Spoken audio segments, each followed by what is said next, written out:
ஐந்து கரத்தோனை போற்றி, ஆணை முகத்தானை போற்றி, மூஷிக வாகனனை போற்றி, மூலப்பரம்பொருளை போற்றி, சித்தி புத்தி விநாயக பெருமானை போற்றி. குருவே சரணம். இணையத்தாள் இணையம் எங்களுக்கு வணக்கம். இது 2025 குரு பயிற்சிக்கான ராசி பலன். குரு பயிற்சி மேச ராசிக்கு எப்படி இருக்க போகுது அப்படிங்கிறத பார்க்கலாம்.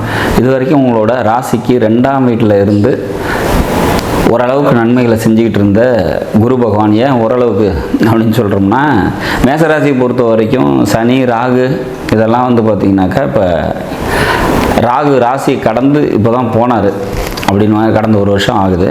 சனி பார்த்திங்கன்னா இப்போ ராசியை நோக்கி வந்துக்கிட்டு இருக்காரு. அப்படிங்கிறதுனால சுமார் அப்படிங்கிற மாதிரியான விஷயங்கள் தான் நடந்திருக்கும். அப்படிங்கிறதுனால அது சுமார் ஒரு சில நன்மைகளை செஞ்சுக்கிட்டு இருந்த குரு பகவான் அப்படின்னு சொல்லலாம். இப்போ அங்கேருந்து பயிற்சி ஆகி உங்களோட 3ஆம் வீட்டுக்கு போகிறார்.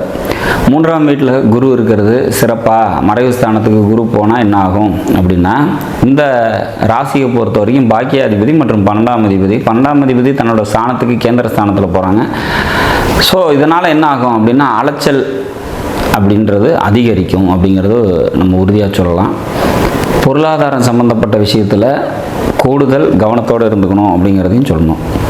விரய செலவுகள் அதிகமாகும், ஆனால் சுப விரயமாக இருக்கும் அப்படிங்கிறதுல மாற்று கருத்து இல்லை. சரி, திருமணத்துக்காக யாராவது வெயிட் பண்ணிகிட்ருக்கீங்க, மேசராசியில் பிறந்து கல்யாணத்துக்காக வெயிட் பண்ணிகிட்ருக்கீங்க அப்படின்னா திருமணம் கைகூடுறதுக்கான ஒரு அமைப்பு. தொழில் பண்ணிகிட்ருக்கீங்க அப்படின்னா தொழிலில் முன்னேற்றமான சூழ்நிலைகள் ஏற்படுறதுக்கான வாய்ப்புகள் உண்டு அப்படிங்கிறத எடுத்துக்கலாம். பங்காளி வகை சொந்த பந்தத்துக்கிட்ட ஒற்றுமை அதிகரிக்கும் அப்படிங்கிறதையும் எதிர்பார்க்கலாம். நண்பர்களால் நன்மைகள் ஏற்படும் அப்படிங்கிற மாதிரியான விஷயங்கள்லாம் கண்டிப்பாக நடக்கும். தந்தையால் நன்மைகள் ஏற்படுறதுக்கான வாய்ப்புகள் உண்டு. அந்தந்த வயதில் இருக்கக்கூடியவங்க அந்தந்த பாக்கியங்களை பெறத்துக்கான நேரம். திருமணத்துக்காக காத்திருக்கீங்க அப்படின்னா திருமணம் கைகூடுறதுக்கு வாய்ப்பு. குழந்தை பிறப்புக்காக காத்திருக்கீங்க அப்படின்னா அதுக்கான அமைப்பெல்லாம் பார்த்திங்கன்னா இந்த குரு பயிற்சி நிச்சயமாக மேசராசிக்கு தரும் அப்படிங்கிற மாதிரியான ஒரு அமைப்பு. பொருளாதார விஷயத்தில் மட்டும் கூடுதல் கவனத்தோடு இருக்கணும். பணம் கொடுக்கல் வாங்கல் சம்மந்தப்பட்ட விஷயத்தில் இருக்கிறீங்க, அதுவே தொழிலாக செய்கிறீங்க அப்படின்னா அந்த மாதிரி இருக்கவங்க மட்டும் தொழிலில் கொஞ்சம் கூடுதல் கவனத்தோடு இருந்துக்கிறது சிறப்பு. பணங்கிறது கொடுத்து வாங்கும்போது கொஞ்சம் தாமதப்பட்டு கைக்கு வரத்துக்கு வாய்ப்பு உண்டு. மற்றபடி இந்த குரு பயிற்சி பார்த்திங்கனாக்கா 3ஆம் வீட்டுக்கு மறைவு ஸ்தானத்துக்கு ராசிக்கு 3ல் போனாலும் பகை வீட்டில் நின்னாலும் தன்னோட பார்வையின் பலத்தால் பல நன்மைகளை உங்களோட 7ஆம் வீட்டை பார்க்குறதுனாலையும், பாக்கியஸ்தானத்தையே குரு பார்க்குறதுனாலையும், லாபஸ்தானம்னு சொல்லக்கூடிய 11ஆம் வீட்டை குரு பார்க்குறதுனாலையும் பல நன்மைகளை தந்தே தீரும் அப்படிங்கிற மாதிரியான ஒரு அமைப்பு. மொத்தத்தில் இது கடந்த நிலைப்பாட்டை விட இந்த நிலைப்பாடு உங்களுக்கு இந்த 3ஆம் வீட்டில் இருக்கிறது சிறப்பை தான் தரும் அப்படிங்கிறதுல நம்ம உறுதியாக இருக்கலாம்.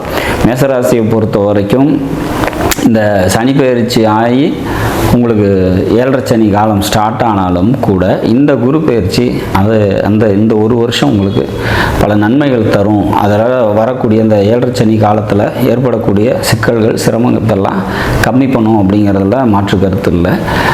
எல்லாமே ஒரு கம்ப்ளீட்டாக நல்லது அல்லது கம்ப்ளீட்டாக கெடுதல் அப்படின்னு ஒன்று கண்டிப்பாக நடக்க போகிறது இல்லை அப்படிங்கிறத நம்ம தெரிஞ்சுக்கணும். ராகுக்கு எது பயிற்சி ஆகி ராகு 11க்கு உங்கள் ராசிக்கு 11th அப்படின்னு சொல்லக்கூடிய கும்பராசியில் ராகு உட்காரும் போது கூட இந்த குரு பார்வையோடைய ஒரு வருஷத்துக்கு இருப்பார். அப்படிங்கிறதுனால 11ல் அமர்ந்த ராகுவோட நன்மைகளும் இன்னும் அதிகமாகும். மொத்தத்தில் மேசராசிக்கு இது ஒரு அற்புதமான காலகட்டம் அப்படிங்கிறதுல மாற்று கருத்து இல்லை. நாடும் நாட்டு மக்களும் நலமுடன் வாழ நவகிரகங்களை வேண்டி அமைகிறேன். நன்றி, வணக்கம்.